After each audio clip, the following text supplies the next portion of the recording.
Son zamanlarda motosiklet hırsızlığı gitgide arttı. Haftada 20 ile 25 motosiklet çalınmaya başladı İstanbul'da.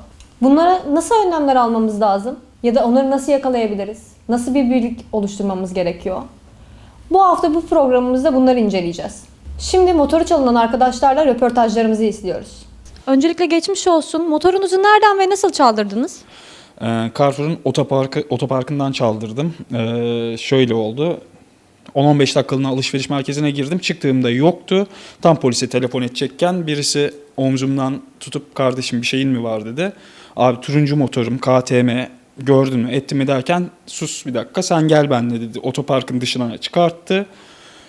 Şu an telefonuna dokunursan veyahut da başka birisiyle iletişime geçersen motorun da yok olur. Canın sıkılır dedi. Bize 2.000 lira para vereceksin. Motorunu çiziksiz sana getireceğiz dedi. Nasıl bileyim, vereceğinize nasıl inanayım, sizin aldığınıza nasıl inanayım dedim. Daha önceden de çünkü böyle saçma sapan bir olay yaşamıştık. Motor bu motor mu? Bu motor. Abi yapma etme işsizim falan derken kendi motorum için pazarlığa girdim. 1500 liraya razı oldular. Bir şekilde 1500 lirayı tamamladım. Adamlar da bu sırada motorun onlarda olduğunu kanıtlamak için böyle otoparkın dış tarafında böyle 100 metre ilerisine bir kamyonet, beyaz bir kamyonet içerisinde arkaya yatırılmış şekilde getirdiler. Tamam mı dediler. Parayı getiriyorsan tamam, yoksa biz yokuz dediler. Telefona falan böyle elime dokundurduğum anda mesela şey yapıyor. Hani bir daha telefona dokunursan gider.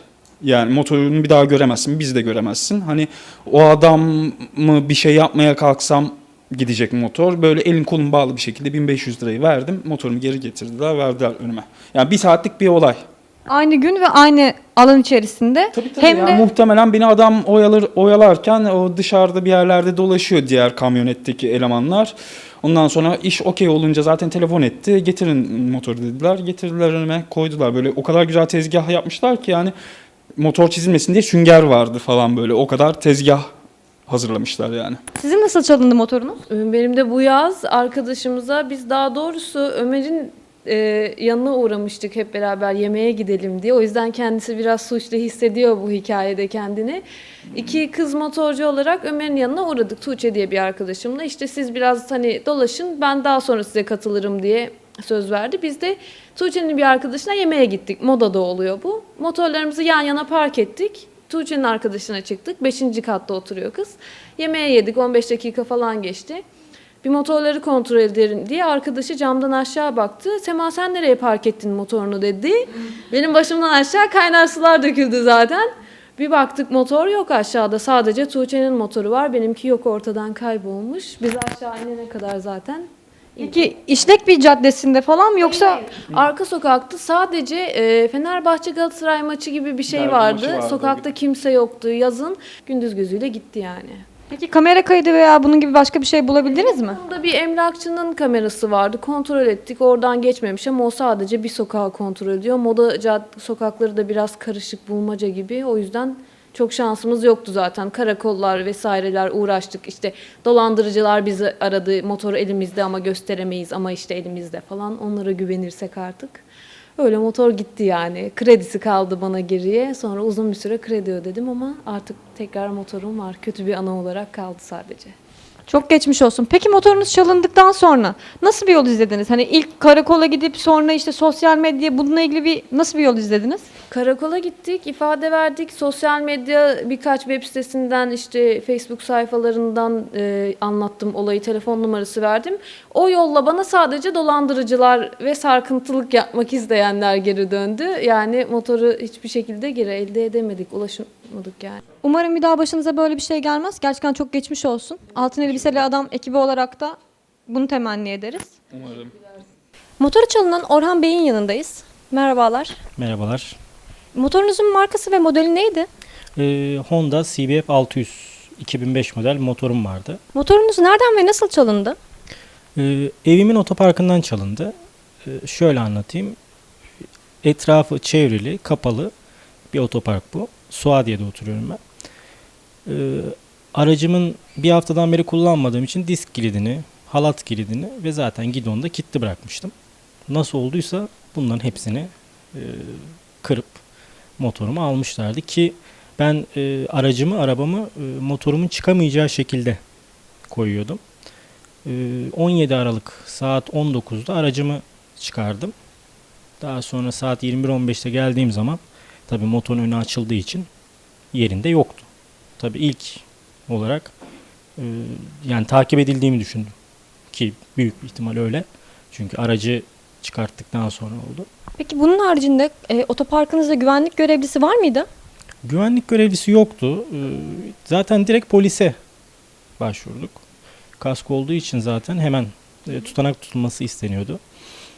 Polise başvurduğumuz zaman yani işin doğrusunu söylemek gerekirse ne yazık ki beklediğim, yani sonuçta benim malıma verdiğim özveriyi tabii ki, ilgiyi tabii ki vermelerini beklemiyorum ama biraz daha ilgilenebilirlerdi gibi geldi.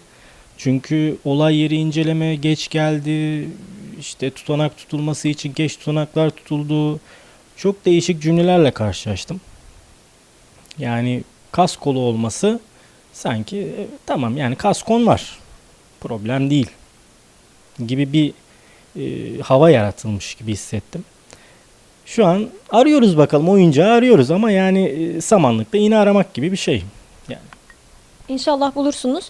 Peki kamera kayıtları gibi şeyler bulabildiniz mi? Oturduğum evin otoparkında kamera kaydı yok. Fakat etrafta MOBESE olduğunu biliyoruz. MOBESE kayıtlarından bakılacak dendi. Onunla ilgili dönülecek dendi. Ben karakola gittiğim zaman bakılıyor halen dendi. Bir hafta geçmesine rağmen. Acele etmeyeceğim söylendi. Şimdi böyle dendiği zaman zaten eliniz kolunuz bağlanıyor. Fazla bir şey yapamıyorsunuz. Hırsızlar sizinle bağlantıya geçti mi peki? Hırsızlar bağlantıya geçmedi fakat ben çok enteresan şeylerle karşılaştım. Sosyal paylaşım sitesinde mesela çok değişik arkadaşlar ekledi. Onlarla görüştüm. Çeşitli adresler verdiler. Şimdi adresleri de şu şekilde veriyorlar. Yani mesela bir tanesini rahatlıkla paylaşacak olabilirsem. Mesela bir isim veriyor. Diyor sen X kişisin, tanıyor musun? Yok diyorum, tanımıyorum. İşte Kartal'da, Soğanlık tarafında bir yerde benim motorum da çalınmıştı. Oradan bulabilirsin. Şimdi böyle şeylerle karşılaşıyorsunuz. Şimdi iyi niyetli olarak mı, kötü niyetli olarak mı? İnsan tabii böyle bir travma yaşayınca ister istemez güvenemiyor. Peki kaskodan para aldıktan sonra motor almayı tekrardan düşünüyor musunuz? Tabii. Yani halen yani şu an kaskodan para almadan şu an acaba ne kadar kredi çeksem de tekrar bir motor alsam diye düşünüyorum. Çünkü yani ben devlette çalışan biriyim. Aldığımız maaşlarımız belli. Yıllar, aylar çalışıp alıyoruz o malı. Çok sevdiğim bir şeyden de uzaklaşmak istemiyorum açıkçası. Yani tekrar alacağım. Evet, tekrar zorlayacağım kendimi maddi olarak. Ama kaskodan para gelmeden herhalde yine bir motor alacağım. Yani kaşınıyorum kaba tabiriyle. Tekrardan geçmiş olsun diyoruz. Teşekkürler, çok sağ olun. Motoru çalınan Altay arkadaşımızla beraberiz. Merhaba Altay. Merhaba. Motorunun modeli ve markası neydi?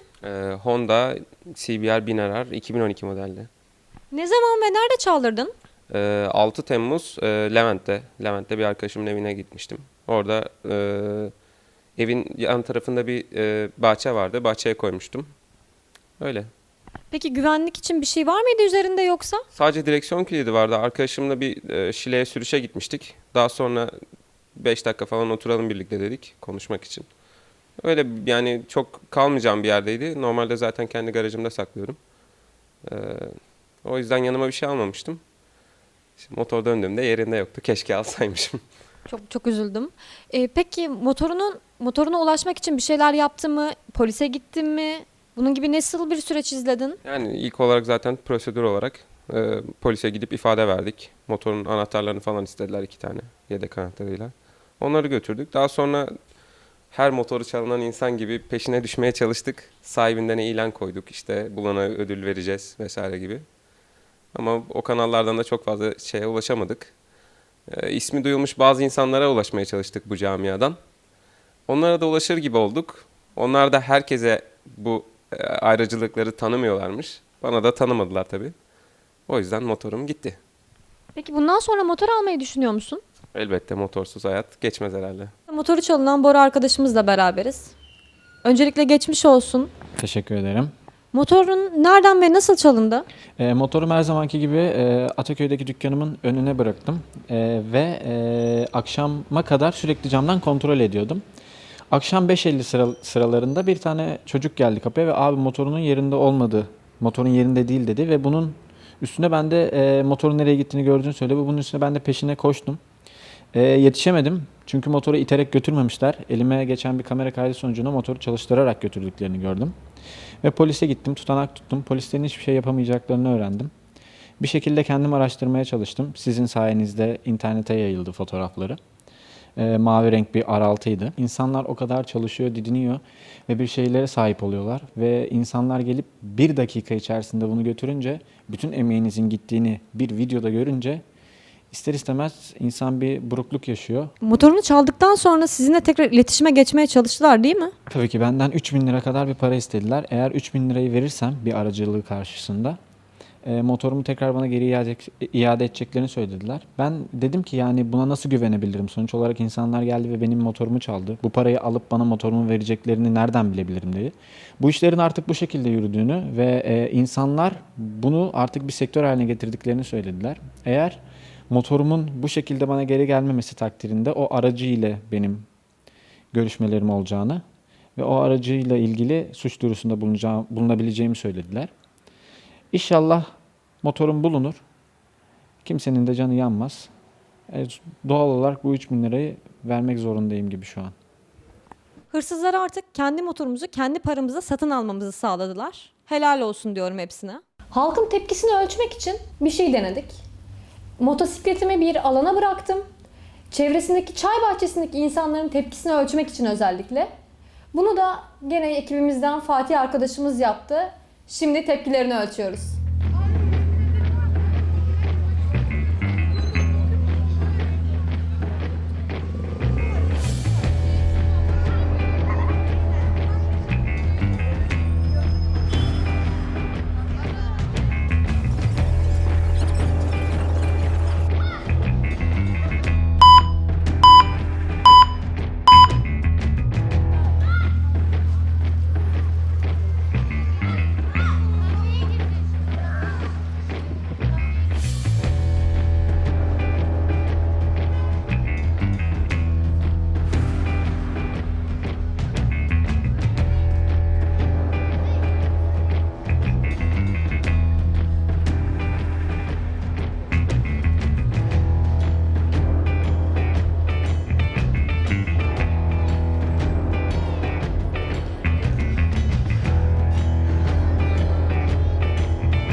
Motorlarımızın nasıl çalındığını öğrenmek için Fethi Al'ın yanına gittik. Kendisi piyasanın eski ustalarındandır. Aynı zamanda eski bir yarışçı. Bize anlattı, biz de dinledik. Fethi Al'ın yanındayız. Kendisi hem Kawasaki yetkili servisi hem de 1000 cc kategorisinde eski bir yarışçı. Hayırlı işler ustam, nasılsınız? Hoş geldiniz. Teşekkür ederim. Yerinizi bize açtınız, çok sağ olun. Bu motorlarımızı nasıl götürüyorlar bizim? Nasıl oluyor? Nasıl kırıyorlar? Kontak kilidini kırıyorlar. Kontağımız alüminyum bir yapıda olduğu için çok dayanıksız, çok zayıf. En ufak bir darbede de kırılabiliyor. Bununla beraber disk kilitlerini kırıyorlar. Normal büyük halatları, büyük zincirleri de kırıyorlar. Bir deyim vardır, hırsa kilit dayanmaz diye. Ama tabii caydırıcılık çok önemli. Motorlarımızı güvenli yerlere, sitelere, güvenlik memurlarının olduğu kabinlere, işlek caddelerde biraz ulaşılamayan noktaya, özellikle araçlara, çünkü taşıma araçlarıyla yükleyip kaçırıyorlarmış. Araç takip cihazı kullanmalarını tavsiye ederim. Son olarak eklemek istediğiniz bir şey var mı? Son olarak kasko şirketleri aklıma geliyor. Türkiye'de hizmet veren 30 adet benim bildiğim kasko şirketi var. Hepsinden ayrı ayrı fiyat alınarak, çünkü bazı firmaların çok yüksek verdiği gibi serbest ekonomi piyasasında çoğu firmanın az fiyat verdiğini de duyuyorum. Mutlaka kasko fiyatlarının hemen hemen hepsinden fiyat alsınlar. İlerleyen zamanlarda bu konuya tekrar geri döneceğiz ve bu konu hakkında farklı araştırmalar da yapacağız. Yardımlarınız için çok teşekkür ederim. Hayırlı işler diliyoruz. Çok sağ olun. Rica ederim. Röportaj yaptığımız arkadaşlarımızdan birinin motoru bulundu. Motorun bulunuş zamanında biz de yanındaydık. Polis gelmeden küçük bir röportaj yaptık. Daha sonrasında da kendisiyle konuşma fırsatımız da oldu. Şimdi onu izliyoruz.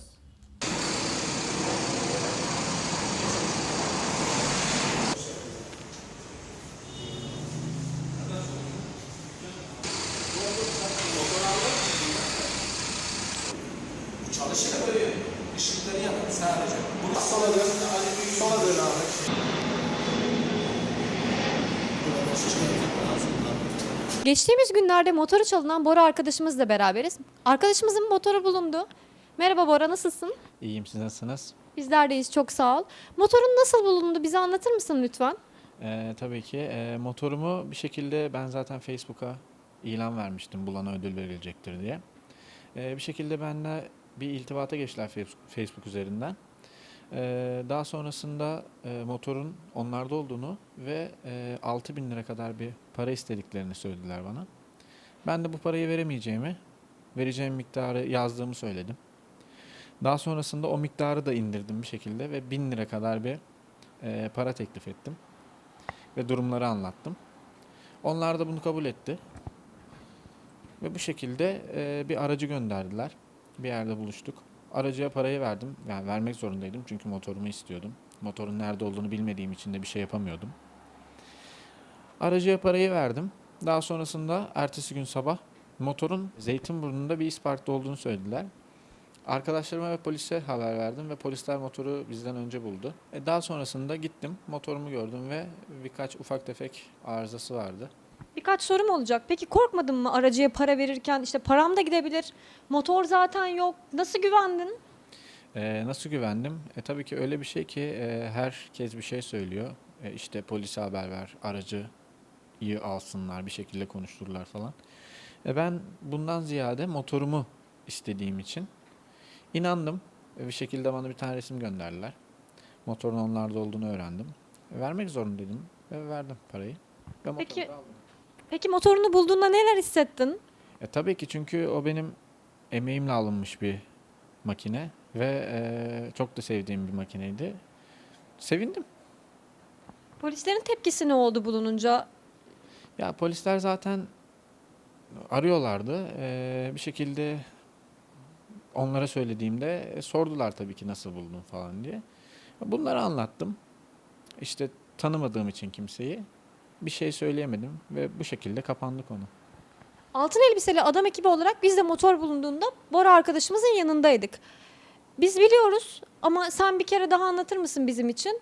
Motorunu bulduğunda ne gibi problemler vardı? Direksiyon kilidini kırmışlar zaten alırken. Daha sonrasında koltuğun altından marş ve akü kablosunu koparıp bu şekilde motoru aktif hale getirmişler. Sonra kontak yapıp çalıştırmışlar. Tekeri patlaktı. Birkaç yerinde ufak tefek sıyrık vardı. Bunlar dışında başka bir arızası yoktu. Bunlar da takriben bir 6.000 lira kadar bir para tutuyor. Bir de öyle bir hasar oluştu. Her şey bu kadar. Çok geçmiş olsun ama motorunun bulunmasına çok sevindim. İnşallah kaybolan herkesin motoru bulunur. İnşallah. Çok teşekkür ederim. Görüşmek üzere. Ben teşekkür ederim. Motorumuz için en doğru kilidi almaya gidiyoruz. Ve Barkın Bey, altın elbiseli adam da bize bu konuda yardımcı oluyor. Güzel bir kilit videosu çektik karşınızda.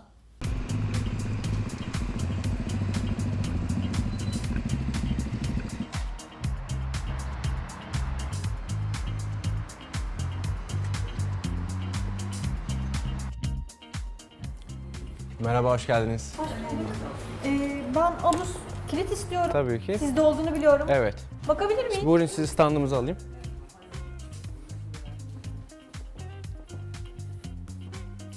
Buyurun. Bunlardan şimdi en iyisi hangisi? Ben size öncelikle granit modelleri öneririm. Bunlar altı köşeli halka şeklinde granit malzemedir. Kilit mekanizması granit kaplamadır. Hiçbir türlü kırılma ve bükülme ihtimali yoktur. Bunun en ağır şekilde testleri gerçekleştirilmiştir. -20 derecede 16 tonluk çekiş testleri yapılmıştır bunların. Eksi Ben- 20 derecede. Evet, eksi 20 derecede bunların kırılma ve bükülme testleri gerçekleştirilmiştir. Bu ürünleri size kesinlikle tavsiye ederim. Peki tamam, ben bunu alacağım. Hı hı. Bunun haricinde bana ne öneriyorsun? Bende 2 tane motor var çünkü. Hı hı. Bunu aldım diyelim. Yanına başka bir şey daha alıyorum ama bundan daha hafif olsun. Tabii ben size kombinasyon olarak disk kilitlerini öneririm. Tamam. Taşıması daha pratik olabilir. Tabii. Evet. Bunlar alarmlı falan galiba. Ha? Evet, bu modeller 3 boyut hareket sensörüne sahiptir. Alarm mekanizmaları vardır. 110 desibel sesleri vardır. 3 boyutlu hareket sensörü oldukları için en ufak bir gerçek hareketi algılar ve alarmını devreye geçirir. Hiçbir şekilde kırılma ihtimali, kesilme ihtimali yoktur. Bunların da en ağır şekilde testleri gerçekleşmiştir. Tamam, bundan da alacağım. Bunların haricinde tamam, bunu aldım, bunu aldım. Diğer motor içinde şunlar nasıl mesela? Bu nasıl? Tabii ben size bunları da öneririm. 10 milim kalınlığında güçlendirilmiş çelik halkaları mevcuttur. Bunların da en ağır şekilde testleri gerçekleşmiştir. Tamam, peki. Hı hı. Peki bunlara güveniyorsunuz? Kesinlikle. Hiçbir problem yok yani. Kesinlikle. Ben Garantisi... bunları denerim ama. Tabii Abus'un garantisi biziz. Bunların istediğiniz gibi kırma kesme testlerini yapabilirsiniz. Bunlar için size Yaparım yardımcı olabiliriz tabii ki. Tamam, o zaman ben bunları alıyorum. Tabii. Bir de şunu alacağım ben. Evet. Duydum çünkü herhalde kaldırılmıyormuş hiçbir şekilde. Bir yere Evet, sabitlenmiş motosikletinizi, kilidinizi çok güvenli bir kilit alabilirsiniz ama bağlayacağınız yer güvenli bir yer değilse kesinlikle bu ürünleri öneririm ben size. Bunun montajını yaptıktan sonra güvenli bir şekilde kilitlerinizi bağlayabilirsiniz. Tamam, göreceğiz. Teşekkür ederim. Rica Çok ederim. sağ ol. Sağ olun.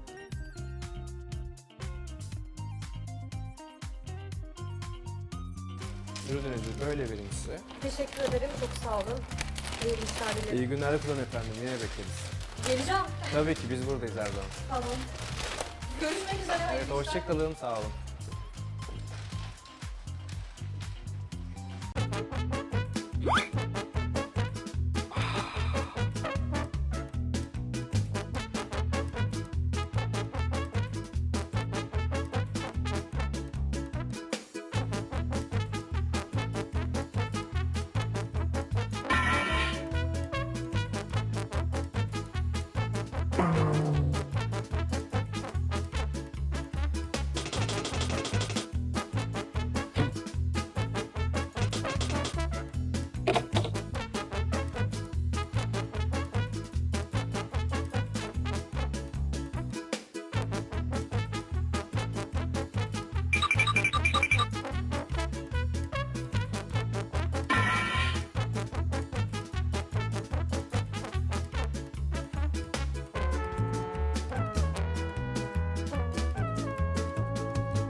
Olmuyor abi. Olmuyor. Yapamadık. Bu kez kesemedik. Şaka bir yana, normalde 115 liraya satılan 16 milimetrelik bir inşaat makasıyla demek ki kilidi peynir gibi kestik. Abus'un bu granit serisini kesemedik. Peki başka neleri kesemiyoruz, bir bakalım mı? O ilk kestiğim kilidi gerçekten bu kadar kolay kesiyor muyum? Bir daha denemek istiyorum. Yani bu kadar mıymış ya? Bu muymuş yani? Bu kadar mıymış? Aha gene gitti. Ya vay arkadaş ya. Bu kadar basit mi ya? Şuna bak. Peynir. Peynir bu. Nispeten uygun bütçeli Abus'a geçiyorum. Hadi bakalım.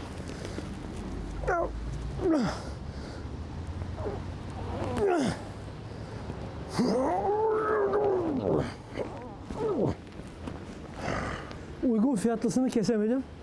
Şimdi Abus'un granit serisine geçiyorum. Hani onu kesemedik, bunu ne bakacağız?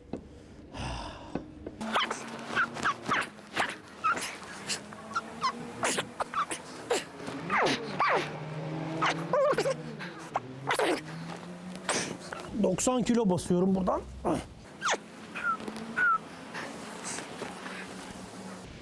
iz bile çıkaramadım. Abus'un Granit serisi hakikaten hırsızın düşmanı. İyi bir yere bağladıktan sonra motoru sıkıntı olmaz. İyi bir yer demişken Abus bu konuda da bir çözüm üretmiş. Böyle bir sistemleri var. Aslında çıplak hali şu. 4 tane beton dübeliyle yere saplanıyor bu alet. Böyle beton dübelleri var. Beton dübellerin başları alen anahtar. Oraya da bilya veriyor yanında. O bilyaları çakıyorsun. Bir daha çevirerek gevşetip çıkaramıyorlar yerden. Üstüne de bu plastik geliyor. Şimdi alarmlı bir disk kilidinde ne kadar hızlı olursak olalım bir hırsız olarak araya levye sokup bunu kanırtarak açmamız gerekecek. Ve fakat alarm hemen devreye giriyor. Yani bunun kaçarı yok. Zaten hırsızlar çoğunlukla bu diski yamultmak pahasına böyle kasap gibi onu levyeyi sokup kanırtarak açmaya çalışıyorlar. Genelde de başarılı oluyorlar çoğunlukla. Fakat burada daha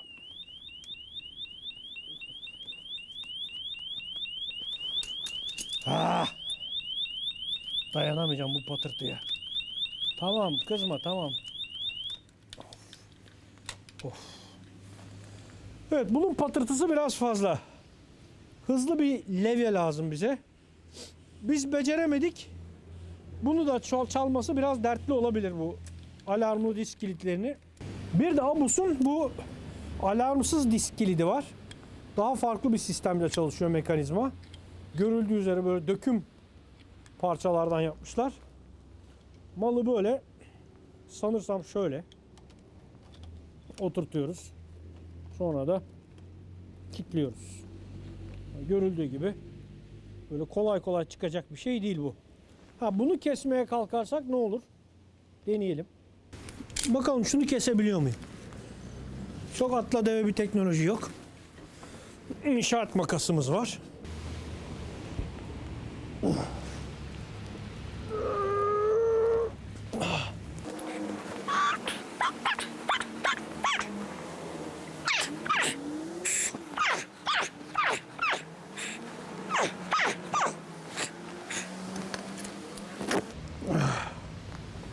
Yapamadık. Bak. Bunda da iz yapabildim. Ama kesemedim. Abus sağlam çıktı İpek. Bu sefer motorunu güvenle Abus'a emanet edebilirsin. Motosikletimizi çaldırdık. Ya da çalınırken yakaladık. Böyle bir durumda nasıl bir cezai durum işlenir? Ya da diyelim ki herhangi bir duruma da maruz kaldık darp gibi. Nasıl bir yol izlememiz lazım? Avukatımızla görüştük. Şimdi karşınızda. Avukat Ceren Hanım'la beraberiz. Merhabalar. Merhaba. Bugün size birkaç sorumuz olacak. Yardımcı olacağınız için çok teşekkür ederim şimdi. Rica ederim. Birkaç sorumuz olacak. Motosikletimiz çalındığında ilk olarak ne yapmamız gerekiyor? Şimdi tabii ki ilk olarak adli makamlara durumu bildirmemiz gerekiyor. Bu bildirimi de olabildiğince çabuk yapmamız çok önemli. Çünkü suçun gece vakti işlenmiş olması durumunda sabah erken saatlerde bunu özellikle fark ettiysek bu durumu kanıtlamak açısından bizim başvuru saatimiz önem arz ediyor.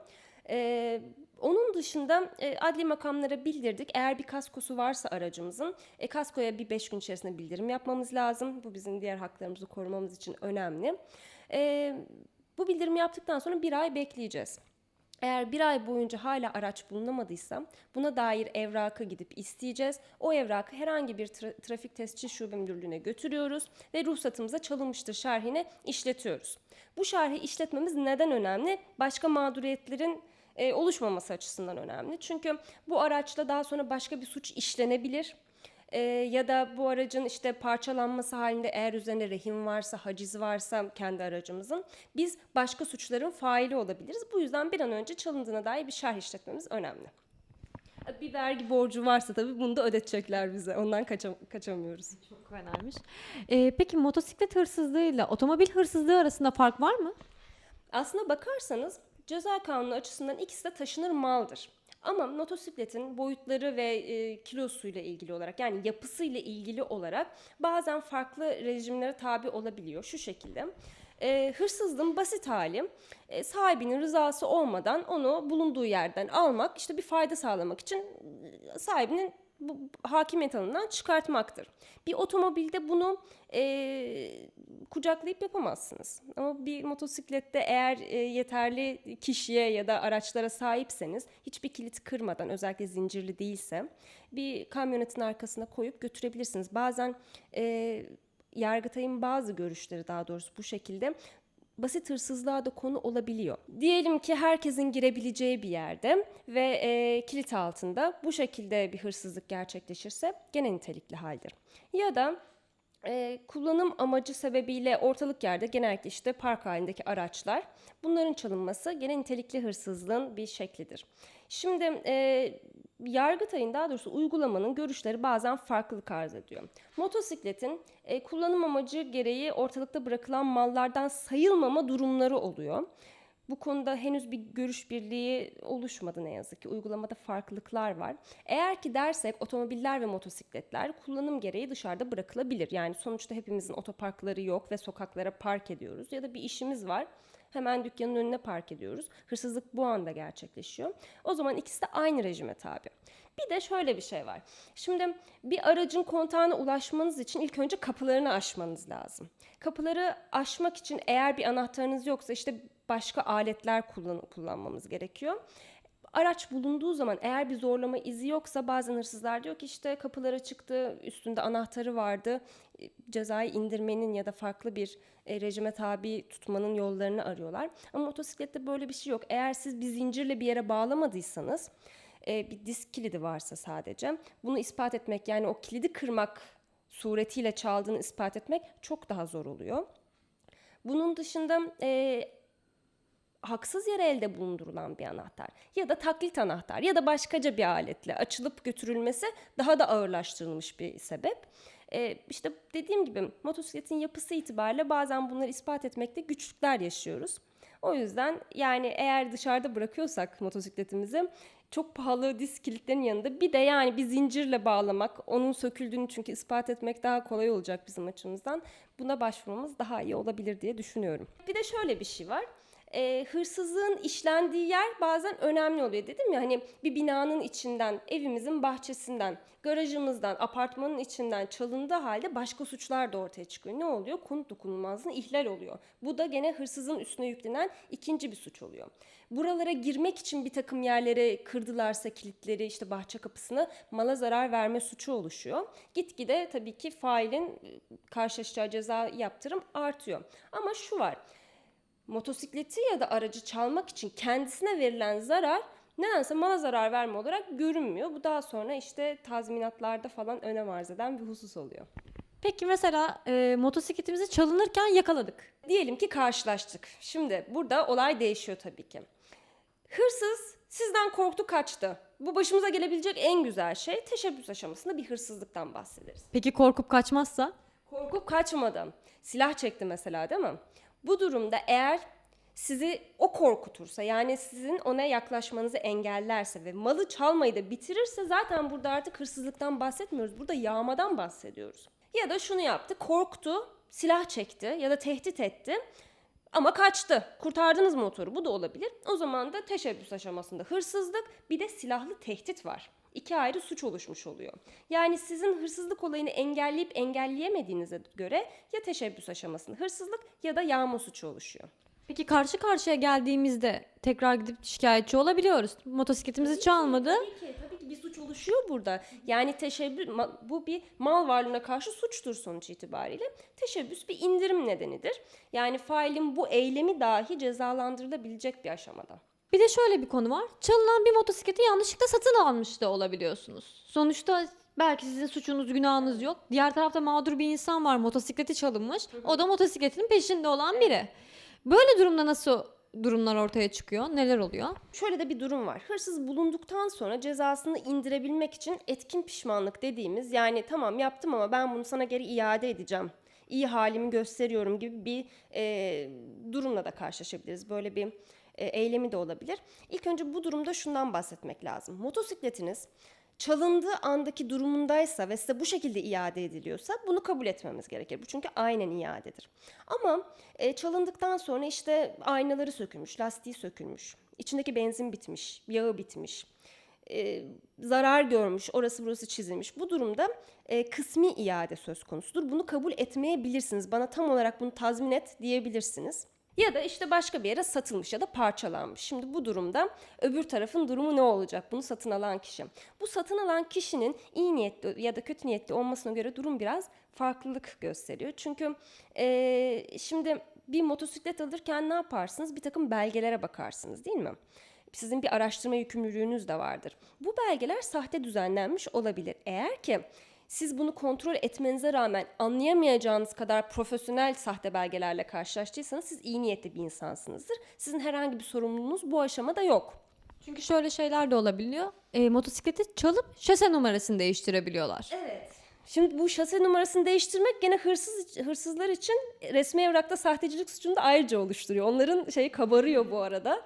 Adisyonu değiştirebiliyorlar. Evet, eğer anlayamayacağımız kadar büyük değişiklikler yapıldıysa biz artık iyi niyetli bir üçüncü kişiyiz. Bizim de zararımız tazmin edilmesi lazım. Yani ben de bir para ödedim. Hırsızın bunu da tazmin etmesi gerekiyor. Yalnız bir de kötü niyetli üçüncü kişiler var. Ben bilmiyordum diyor ama onun bunu bilmemesi bazen çok kolay değil. Yani 17 yaşında bir çocuk size eğer 60 bin liralık motosiklet getiriyorsa ve hani parçalatmak istiyorsa burada sizin iyi niyetinizden bahsedemiyoruz. Suç eşyasını satın alma, kabul etme diye bir suç oluşuyor bu durumda üçüncü kişi aleyhine.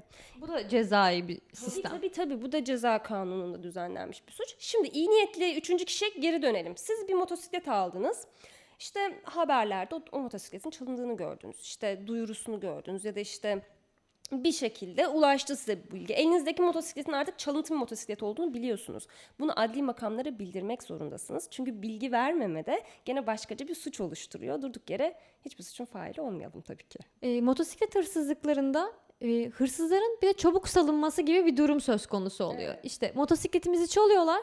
Biz bir de adamı eşkalini veriyoruz, şikayetçi oluyoruz. Belki olur ki hani motosikletimiz geri bulundu, adam geri dışarıya salındı. Böyle bir durumda ne yapmamız lazım?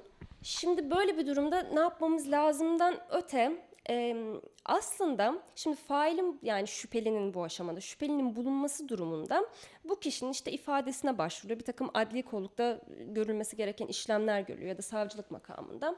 Olması gereken aslında salınması. Böyle deyince biraz haksızlıkmış gibi oluyor. Çünkü biz canımız acıdığı için bir an önce cezasını çeksin ve içeride kalsın, burnu sürtülsün istiyoruz. Ya da korkuyoruz dediğiniz gibi bize bir şey yapacağından ya da motorumuzu tekrar zarar görünceğinden.